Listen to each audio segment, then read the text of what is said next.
Okay, guys, this one's insane. I should have started with this one. This is just absolutely shocking. Ooh. Am I the asshole for checking my husband's dash cam footage on his car without his consent? I, 34 female, live with my husband, 37 male, and daughter, 7 female. My daughter and I recently went on a short trip out of state while my husband stayed as he had work and was supposed to look after our dog. On the last day of our trip, we got a call from my husband who was acting distraught and said that our dog Ellie had run away and that he could not find her. He claimed she just bolted away from him in the park into some bushes and he couldn't find her. Our dog is quite small, a mini poodle mix and almost 13 years old, but she is still active, but it is really unlike her to run away from us, and I was suspicious but chose to believe my husband, and me and my daughter were in grief but did not want to blame him. When we came back home, he seemed surprisingly okay, unlike us. Ever since the pandemic, my husband started working from home, and he has always been annoyed at how much attention we give Ellie and hated how Ellie begged to sit on our laps and his while he worked. A few days later, we got a call from an animal rescue in a neighboring state quite far from us that she had been found. I picked up the phone, and it was on our landline, which we almost never use these days, but was the contact on the microchip. I told my husband, and he just said, "That is great. I am so happy." But it kind of felt blunt and insincere. I said it is strange that she got so far, and he responded that someone must have stolen her and then abandoned her. This made little sense to me as to why that would happen. When he was out drinking with his buddies, I copied the videos from his dash cam for the days I was away and saw that he had indeed taken Ellie far out of state and clearly dropped her in front of his car, thrown a frisbee-like object into a field, yelled fetch, and drove off without her. I was livid and confronted him, and he just stupidly muttered how he dropped her there so she could find a farm and have a better life, and then the next day got really angry at me for viewing his dash cam and called me and my daughter the assholes. Oh my God. What? That's terrible. What? That's terrible. Divorce. That's horrible. I seriously think that would warrant divorce. Like, yeah. If nothing else was wrong, that is psychotic. Yeah, that's craziness. And there's a lot. We talked about this on another episode. How, like, there's research about how people treat animals and how it, like, turns into something else. Yeah. Yeah, that's nuts. And what, he wants them to go out and get a new puppy now? Now you got a potty train, so not only is it sitting in your lap while you're working, but it's shitting on the floor next to you, too. Yeah, so because I'd be getting another dog. Yeah, I feel like most people that have dogs, when they pass away, or I guess run away forever, like, they get a new dog. Mm-hmm. So what does he think is going to happen? His 7-year-old daughter, who's known a dog her entire life, and his wife, who is just in love with their dog, they're both just going to be like, yeah, let's just never have a dog again. Like, he's going to never hear the end of it. Yeah, how could you do that to, like, people that you love when they love this animal? Yeah. And an animal. How do you do that? You really just pulled an Air Bud and left your dog in the middle of a field just to die? Like, you know for a fact the dog isn't just going to happily find a farm and just be living on it and be happy forever. Like, something is going to happen. Like, did you not think that first of all, the guy's just dumb to think that this plan would actually work, but it's also cruel. I just am so confused by this. Yeah. How did he think this was going to work? And he thought this was the best option. Yeah, well, he didn't think it through, obviously. And props to her for being on her toes. Yeah. Because she saw right through the bullshit. I feel like people just give themselves away. Like, I don't listen to that many true crime podcasts or things, but it always seems like they figure it out because the person who's guilty says something that's just like a little too weird, or it's like, well, how would they know that happened? Like, why would that be the thing that they would suggest? Like, oh, maybe this happened. It's like, where did you get that? Where did you get that idea? It almost seems like that's what you want us to think. And then that's how people find out that they're guilty. And it's like, he did the same thing. Yeah. He was like, oh, you know what? Someone probably must have just stolen her and taken her 3 states away. And it's like, why would you think that? Like, why would that be the first thing you thought of? Wouldn't you just think like, oh, my dog ran away and I couldn't find her? Like, I don't know. Maybe it's not weird to like speculate and be like, oh, well, maybe somebody just took her. But the fact that it's that and he wasn't upset about it, he was just being so dry and being like, yeah, somebody must have just took her, and not like crying when he said it. Like, if you loved your dog, like, wouldn't you be crying about and like feel taking guilty because like technically the dog was under his watch, like they were away, you know what I mean? Yeah, no, I don't know. Ew, it's getting weirder and weirder the more I think about it. I'd be pulling more of those dash cams. Jeez. True. That's wild. Like, I don't know. I just feel like if he were really struggling with it, like there are so many different options to do for the dog. Like if the dog was really in his way while he was working from home and stuff, then like they could look into like doggy daycare or having someone come by to walk the dog during the middle of the day, or figuring out a different place for the dog to go in the house during the day while he's working. Like there are so many options that they could have explored rather than just like, let me pick up and throw this dog away while you guys are out of town. Yeah. And also, like, if he was actually at his wit's end, because some people do just, I mean, it's so sad, but they do just get to a point where they don't feel that they can take care of a dog.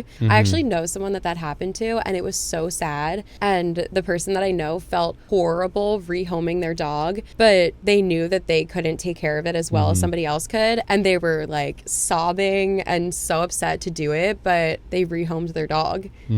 And that's an option too. It's like, if this guy was seriously struggling mentally to the point where he's like, I cannot handle having this dog, I feel like he could have talked to his wife about it and been like, I'm so sorry, but I cannot handle this.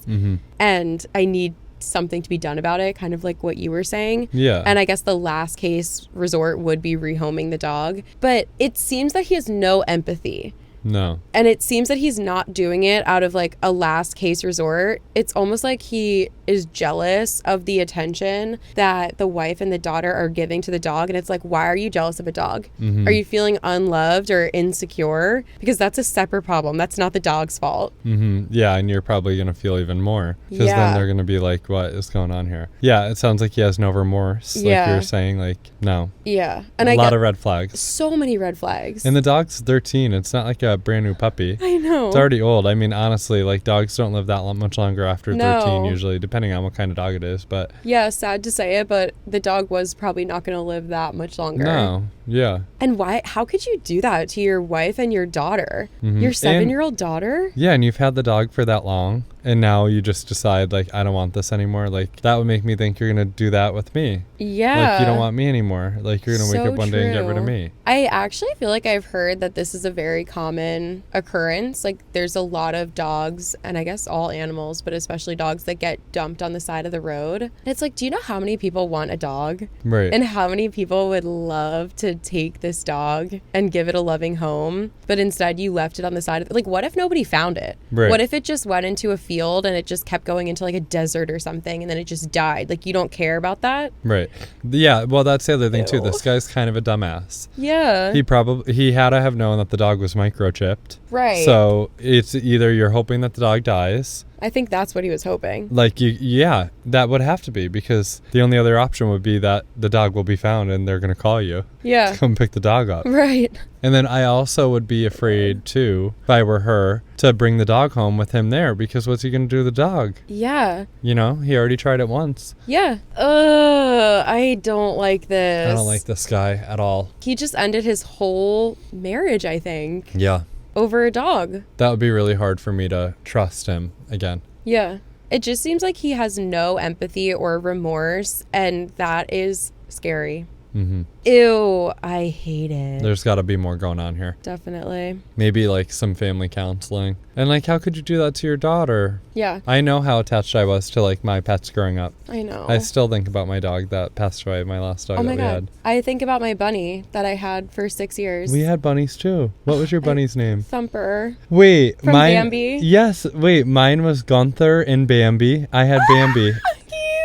I named the rabbit Bambi, I know. But Gunther, Bambi, and Baller. I had 3 rabbits growing up. That's so cute. Yeah. My sister and I wanted to get a second rabbit and name it Wilbur. I don't know why, but I guess that's also from a movie. I love her. I've said this on the podcast before, but I actually still think about her, and I'm like, I love that girl so much. Like, she is such queen. I miss her, and I just adore her, and I love her. Would you bring her inside? Like, did she live inside? Yeah, she lived in the house, and she was more similar to a dog than than most people like treat their rabbits. Really? Like most people keep their rabbits in a cage, which is so sad because rabbits have, I'm sure you know, personalities just like, I mean, most animals do, but rabbits are very similar to dogs in my opinion. She would run around the house. She would come up to people. Like she loved cuddling and playing, and she probably wouldn't have run away like in the yard. I feel like she would have always, I mean, we never like risked it because we live near a busy road, so we never just let her freely run in the backyard, but we would take her outside all the time, like on a leash and stuff, and she played with all of our friends. She was just, and she ran around the house. My dad was very much like, you cannot get a pet and have it sit in a cage, like that's not a life. So not that he forced us to because we wanted to, but he would never let us go 2 days in a row without her coming out of the cage. Like even one day in a row would be like, he would like, we would all start to feel bad. Yeah, we would take ours out a lot too. The one was like not as like friendly, but the other ones were like very friendly and like to like come out. We also had dogs though, so it was kind of hard because the dogs didn't love the rabbits coming inside as much. Because our rabbits stayed like separate from like the inside. A lot of people do keep them outside, and I don't think that's like cruelty because rabbits are like naturally outdoor creatures. We had a cool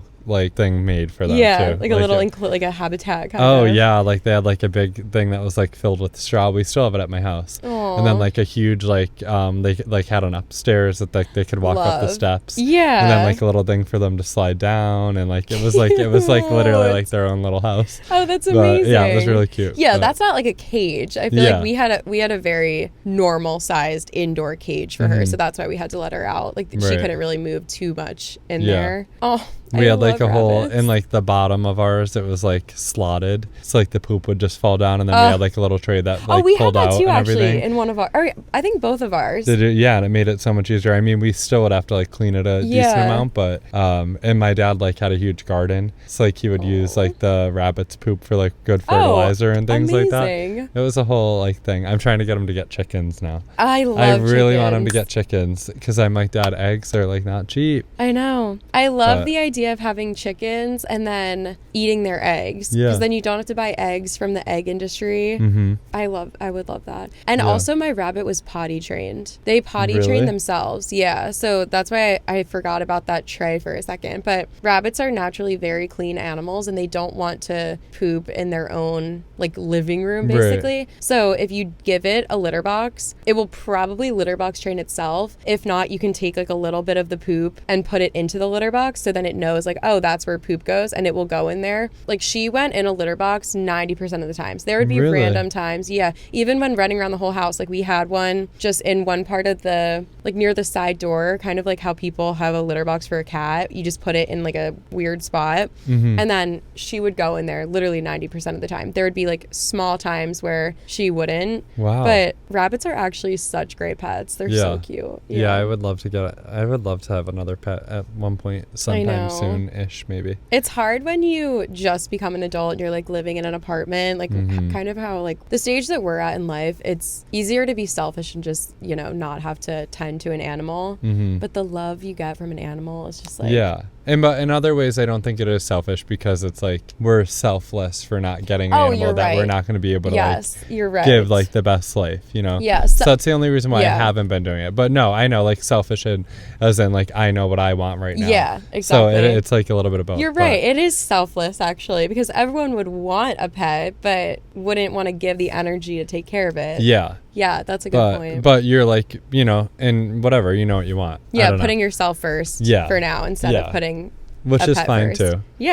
But I don't know. Oh, wow. Yeah, just see how much love pets elicit, and this guy just is filled with hatred when thinking about his pet. Yeah, we don't like him. No, I think she has to, I don't know, honestly, she might have to get out of there. If she can't have an honest conversation with him where he like breaks down and shows her remorse and empathy and like genuine sadness, and if she can't see like, oh, this person is just struggling and they were at their wits' end and they were like, this is the only thing I can do to get out of this horrible situation. Like, this guy would have to show her that was or at least if it was me, I would need to see that, or I would just be like, you are a heartless, crazy person. Yeah, me too. Like, I would need to see that he's being like, I've been feeling this way and this way and this way, and like that's why I acted this way, and my judgment was clouded because I feel like everything came crashing down. Yeah. And then this is what I'm going to do to make myself better. Yeah. That's what I would need to hear. This person would need to like beg for my forgiveness and tell me everything honestly. And if I felt like they weren't being honest, I think I would have to be like, you're crazy.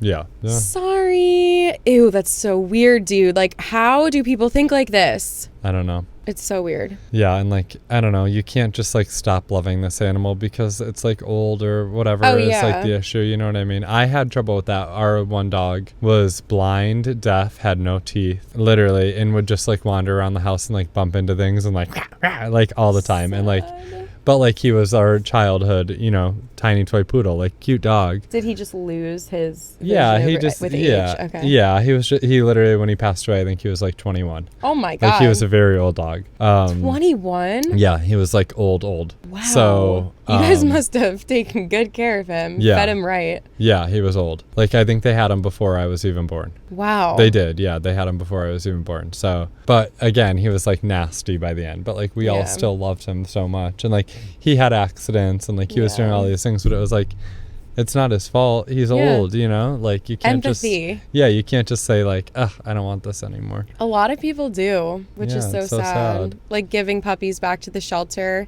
after the Christmas present, like, joy has worn off. Yeah. And they're like, oh, wait, this is actually a child, not just a fun little puppy at Christmas. Wait, did you ever see the video of that couple? I'm sorry, we keep going on tangents. No, it's okay. Did you ever see the video of that couple where the guy was like, the wife was waiting for her husband to come home to surprise him with the puppy? So he came in and she was like, wait, I have something for you. And he was like, no, like, stop. No, like, stop. You're not being serious right now. And she like brought out, like, showed him the puppy or whatever. And then he's like, I need you to come outside. He got her a puppy too.